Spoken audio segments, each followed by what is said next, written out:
Mayong adlaw mga kayman. So for today's vlog mga kayman, mag-unbox ta og pisa mga kayman sa XRM 125.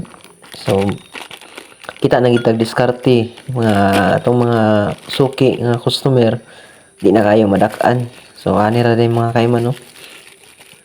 Order rin nato ni sa Shopee mga kayman. So muna yung rivets. Muna yung clutch bill mga kayman. So goods kayo pagitama kay brand new man.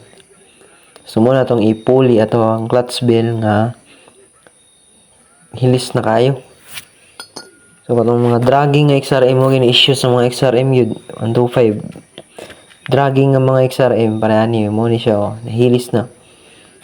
So grindiro na siya ipuli na siya na may rivets nga bag-o. Puli na siya. So goods nung yapon kay performance.